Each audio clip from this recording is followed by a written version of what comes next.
A man in a hot air balloon realized he was lost. He reduced altitude and he spotted a woman below. He descended a bit more and he shouted, "Excuse me, can you help me? I promised a friend I would meet him an hour ago, but I don't know where I am." The woman below replied, "You're in a hot air balloon hovering about 30 feet above the ground. You're between 40 and 41 degrees north latitude and between 59 and 60 degrees west longitude." "You must be a production manager," said the balloonist. "I am," the woman replied, "but how did you know?" "Well," answered the balloonist, "everything you told me is technically correct, but I have no idea what to make of your information. And the fact is, I'm still lost. Frankly, you've not been much help so far." The woman below responded, "You must be a producer." "I am," replied the balloonist, "but how did you know?" "Well," said the woman, "you don't know where you are or where you're going. You have risen to where you are due to a large quantity of hot air. And now you make a promise which you have no idea how to keep, and you expect me to solve your problem. The fact is, you're in exactly the same position you were before we met, but now somehow it's my fault." Joke telling is storytelling. There's a structure, a beginning, a middle, and an end. You have to know where you're going. And if it works, you get the desired result, a laugh. A story has a structure too. Stories help us understand the world and ourselves. Storytelling is what makes us human. Ancient humans sat around the fire and told stories. Stories of the events of the day, of adventure, of conquests, of losses. Stories about laughter and fear, helping us find meaning and the why. Storytelling has always been about teaching the adults and the youth the lessons and stories and joys of life. Storytelling is what makes us different from all of God's other creatures. Today we condense stories into 140 characters or signal our involvement in a story with a thumbs up in Facebook. Advertisers tell you what you should buy. Banks and financial institutions pitch you why you should use their product. Musicians craft a narrative of their feelings. Charities tell you of moving emotional stories and pain and need. The courtroom builds a case and a storyline. Venture capital companies craft their narrative. It goes on and on in our culture. Everyone is trying to tell you a story. Everyone has a narrative. And making movies is just one form of that storytelling. Now, what I enjoy about telling movies and making movies is that you can go further and deeper with a character, with a hero, with their journey, with their story. You get to learn more about what he or she values, what they question, what they believe about life, and how they will act on those beliefs, just like those stories around the campfire. In X-Men, the questions were developed in the comics, but we brought them to life in the movies as, how do I fit in with everyone else? Should I fit in? Should I stand apart? By the way, I think these are relevant questions for all of us, no matter what age, 14 or 84 years old. It's still relevant. What is my role in the family, in the culture? Are they going to discard me? Is there a place for me? That was the enduring question in Lawrence of Arabia, even at the very end of the movie. Who are you? Great art asks great questions. It looks for meaning. So what makes a great story? Why do great stories connect with us? I believe there's a buried roadmap as to why movies are successful and why they make an impact in our culture. There's a key to unlocking the meaning of movies. And I think that maybe it's also a key to understanding who we are. Every movie is about a journey, and usually a journey from slavery to freedom. The movie Titanic was just released on the 100th anniversary of the sinking. And Rose is on that journey to freedom in the movie. She boards the ship talking about slavery, about being in chains. And at the end, she speaks about freedom and how Jack set her free. Jack saved me in every way that a person could be saved. It's a journey, it's a process. We know Harry Potter will overcome the obstacles in his journey, but how? We know James Bond will get the bad guy, but how? How he does it is what drives us to the movies. Matthew Bourne doesn't know what happened to him, but will he find out more? We know how the story ends, but the process is what's compelling, inspiring, or thrilling. On American Idol, the judges talk about the journey of the song. They know the song, the music, how it ends, but is it exciting? Does it move you in some way? Do you care? It's not about giving away the ending. People say, no, don't tell me how it ends. I guarantee you, none of you went to see the movie Titanic thinking that the ship would not sink. You know it will. The journey is what's fascinating and exciting. We learn what characters value and how they change. It's not about the ending. Andrew Stanton, the creative force behind the movie Wall-E, says, drama is anticipation mixed with uncertainty. You always know how it will end, but is there any wonder, any joy, any inspiration before we get there? That's why The Dark Knight will crush the global box office this summer, no matter how much The Avengers makes this weekend.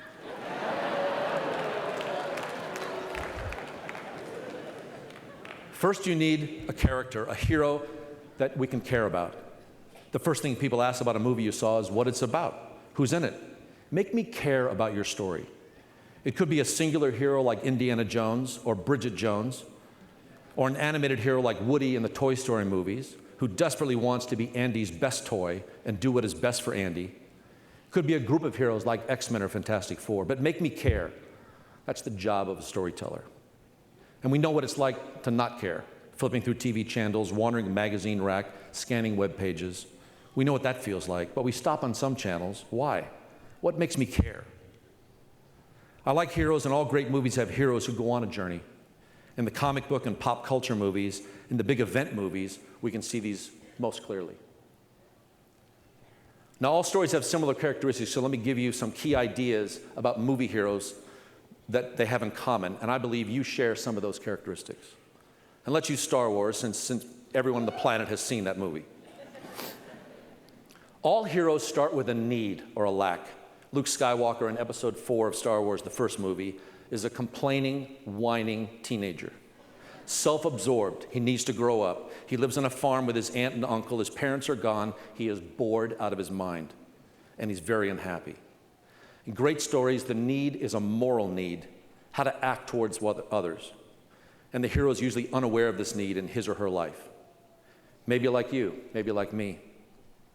But what Luke really wants to do is fly. He wants to be a pilot. He wants to follow Obi-Wan and help the rebellion. That's his dream or desire, the second thing.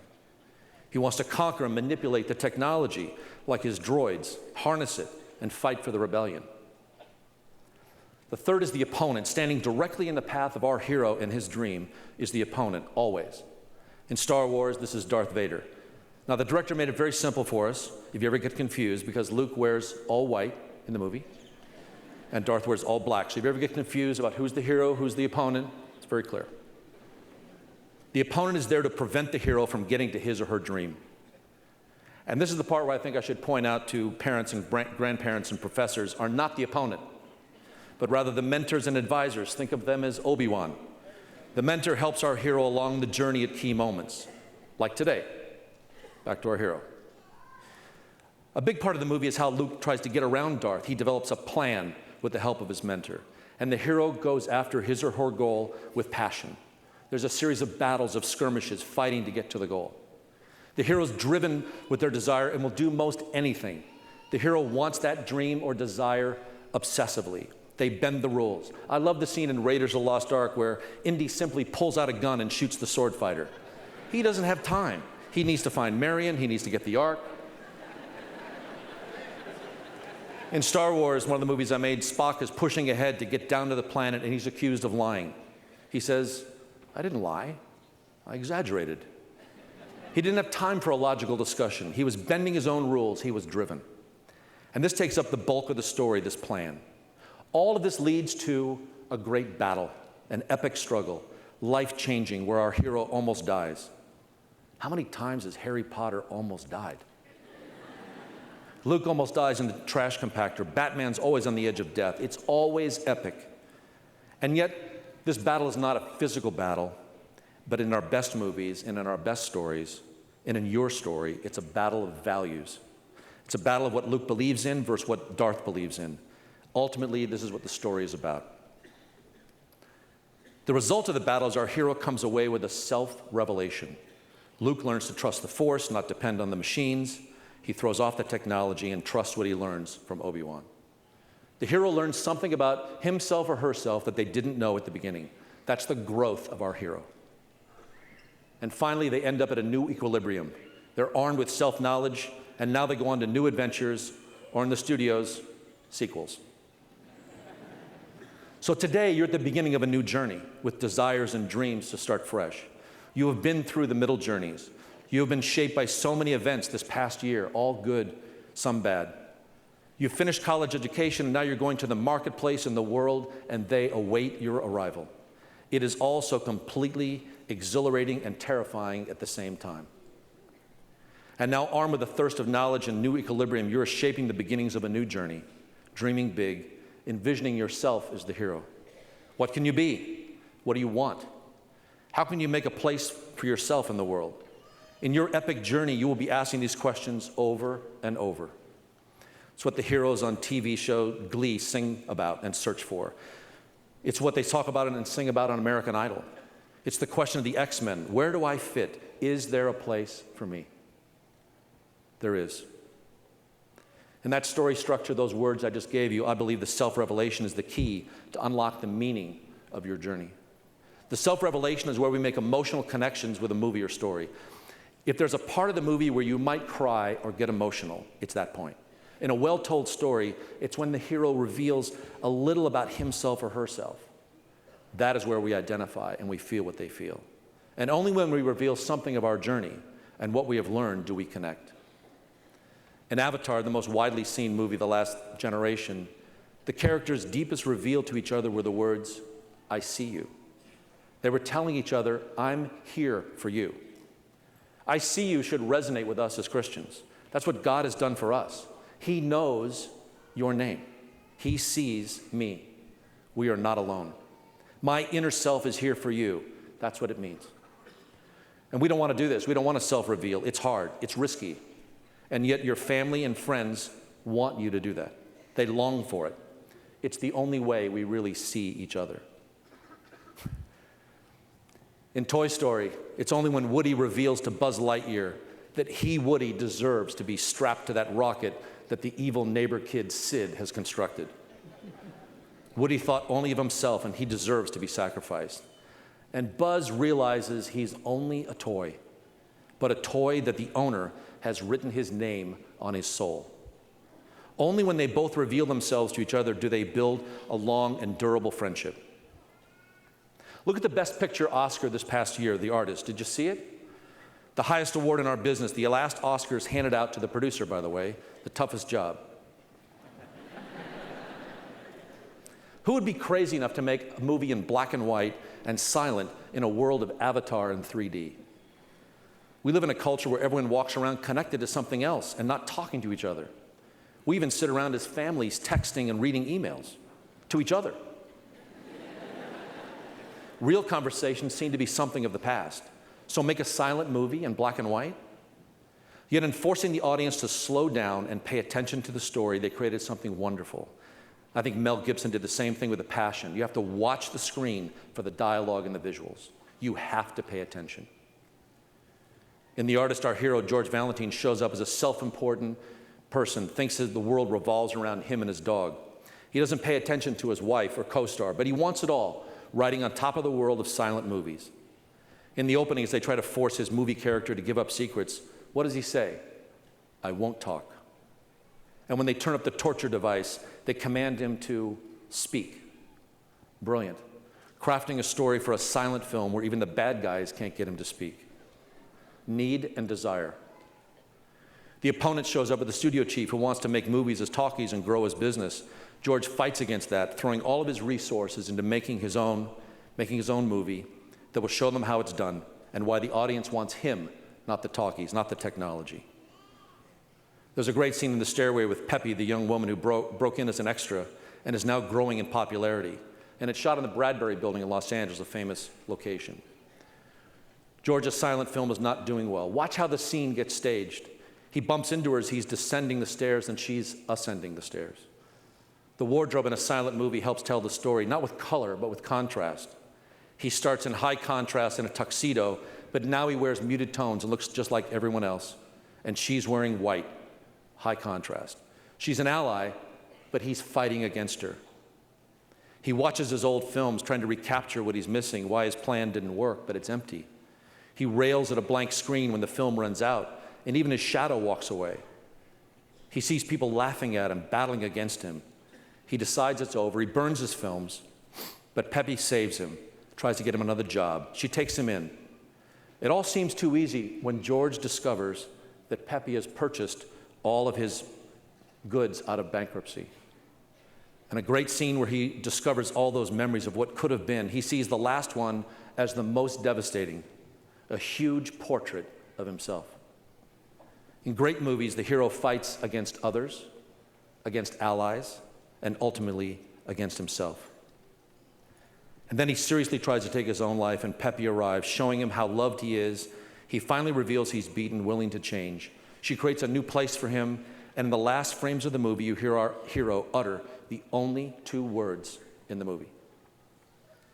That movie had power because it's also about us. It's not the crash of 1929 in the movie, it's the crash of 2008.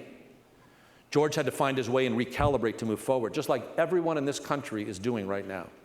Is there a place for me? And our great heroes of the Bible are the same. Think of King David.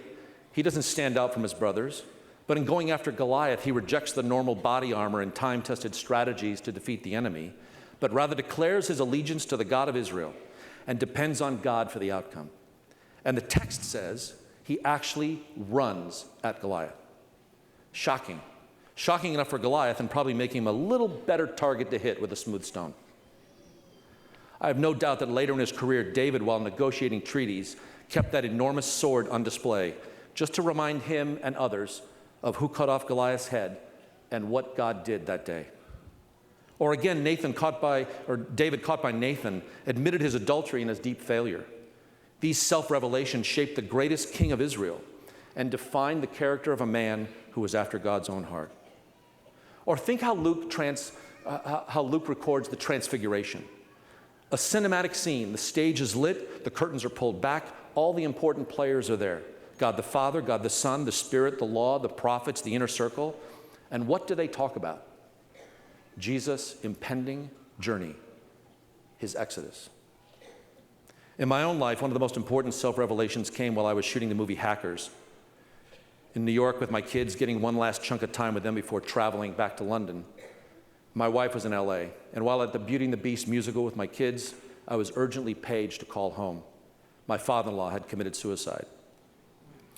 We were all to be on planes the next day. I was headed to London with my crew, and with my wife's blessing and many friends and community to care for her in LA, I went on to London with the crew. Months passed, the movie went well, and United Artists asked me to leave the picture and take over a James Bond movie, which was in trouble. For me, adding a James Bond picture to my Star Trek resume was going to be amazing. GoldenEye would shoot on 3 continents, including a James Bond chase in a military tank for a month in St. Petersburg. It was a career dream. So I flew my wife to New York, and I came back to meet her, and we talked it through since it would keep me traveling another 9 months. And only as those discussions can go with a spouse, I realized that if I took the job, I would be living at a different address when I returned home. The ambition was out of control. I couldn't see how I was neglecting my family, even though I was providing for them and planting for the future. So right there, I committed to my family. I would turn down the job. I'd find work in LA until our kids were out of high school. So I went back to London, and I distinctly remember telling the head of the studio at United Artists that I would not take the Bond job. And he said, "Job too tough?" And I said, "No, that's not what I said. I'm choosing my family, not the job." He and I never talked again.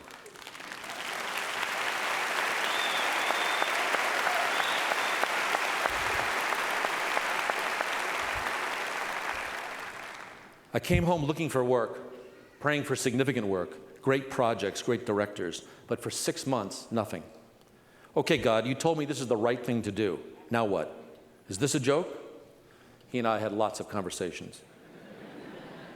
Meanwhile, my wife is praying for all the work that would shoot in my neighborhood. Out of the blue, I get a call to work on a television series, not a movie, but still good work, and it would shoot in the San Fernando Valley near my home with Steven Spielberg. And as I look back to the many other movies I could not have planned on, like X-Men and Planet of the Apes and others, James Bond didn't matter. I had spent 2 years with Steven Spielberg on a daily basis. Most importantly, I'm still married.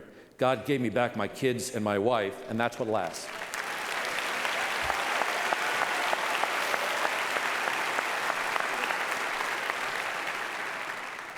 How will you tell your story?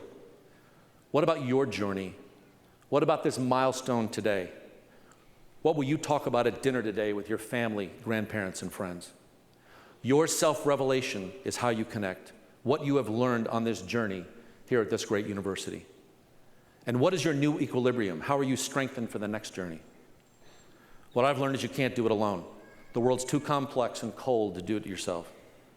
You may have high ideals of changing the world. You may want to infect the world for God's kingdom. But it's your story that's important, far more than your content or your ideology. Your willingness to go on that same hero's journey is what life is about. Discovering your self-revelation is what gives you new power, new connections. That infects others. That drives you forward. Make no mistake, we are people of the journey.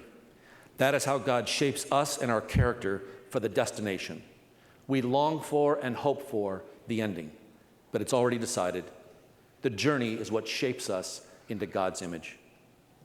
So today you're here with those that you can celebrate with, those who have and who will accompany you on your journey, your parents, your family, your teachers, your advisors, your mentors, your friends. Make deep connections with this group. They want to go with you on the journey. Google can give you a pretty cool map, but isn't it more fun to go with a guide who knows what the map means and who might have been to similar places? Celebrate today. You've earned it. Look for the self-revelation moments where you can connect. Seize the day. Make your life extraordinary. Thank you.